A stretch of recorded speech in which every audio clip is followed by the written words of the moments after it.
You think AI is bad at design, but the real problem is you haven't taught it how. Every time you prompt AI to build something, it spits out the same generic gray boxes with some random fonts. You fix it manually again. Meanwhile, my AI generates production-ready designs first try.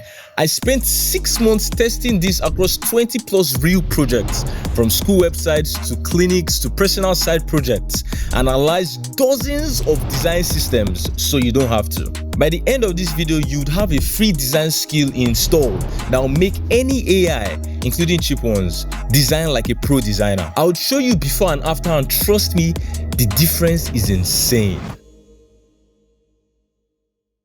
Most people think the solution is giving AI much more detailed prompts, or use interfont, use 16 pixel padding, use this particular hex code. That's exhausting. The problem is AI doesn't understand why those choices work. It's just following instructions without any design knowledge. What if instead of telling AI what to do, you taught it how to think about design? That's what a skill does. Before we fix anything, I want to show you how bad it really is. I'm going to ask a vanilla AI to build a landing page, and I want you to cringe with me. This is what 99% of users get. Generic, boring, unusable. I used to spend hours changing fonts, changing colors after generations. It was painful. The AI has no understanding of color harmony, typography pairings, or UX patterns. It's guessing. This is garbage. Now let's turn it into gold. The fix isn't adding more prompts.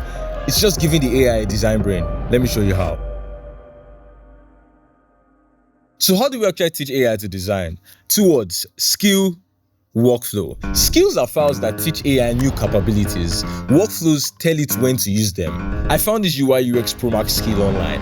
50 plus styles, 97 color palettes, 57 front pairings. It's insane. I combined it with my own workflow called Init Vibe Code Design, and together they create a design engine. And here's the difference from MCP. Skills only load when the AI decides to use them, so it doesn't eat up any context from the start. You get a design system that runs automatically.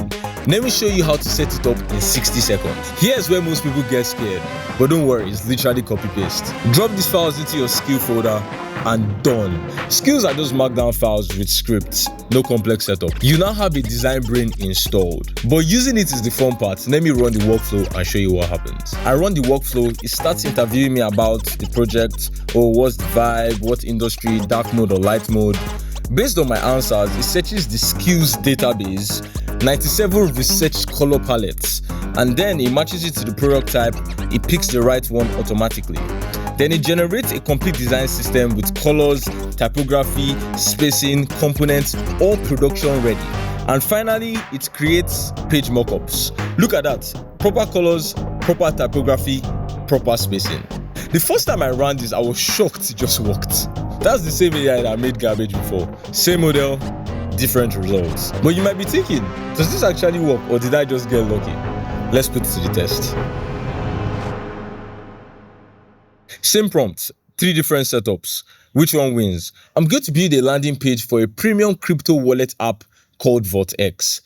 Dark mode, modern aesthetics. Test 1, vanilla AI, no skills, no workflow. Now, this is me while recording this, because I do record the videos after. The output I'm showing you right now is actually really dope. But then there's some issues with it, like for example, you could see that the logo is too close to the edge, blah, blah, blah, all those things like that.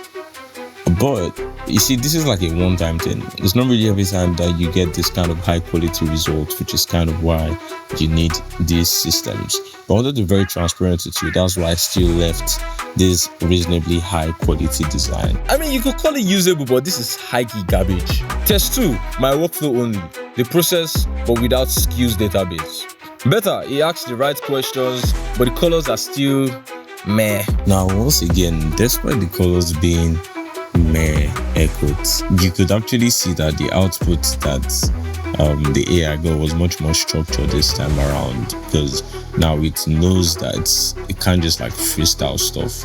It has to follow said system. So it's like we're kind of like making it make a system, then follow the system, instead of trying to do all of it at once. So yeah, that's why the workflow is like really, really powerful. Test 3, workflow plus UI UX skill, the full stack. Look at this. Professional contrast, proper spacing, proper everything. This skill doesn't just make it prettier, it makes it correct. Actual design skills applied automatically. And here's the crazy part. What if you can't afford Claude or Gemini 3? Watch this. I ran the exact same test with this cheaper model, a model that's supposed to be worse at basically everything. Look at the output, still professional, still proper colors and typography. Even this model produced this with no stress. The skill is doing the heavy lifting, compensating for the model's limitation. This means you don't need expensive subscriptions, you just need the right skills. Now you have the design skill, your AI can design beautiful mockups. What about building the actual app? The code. That's where my coding workflow comes in.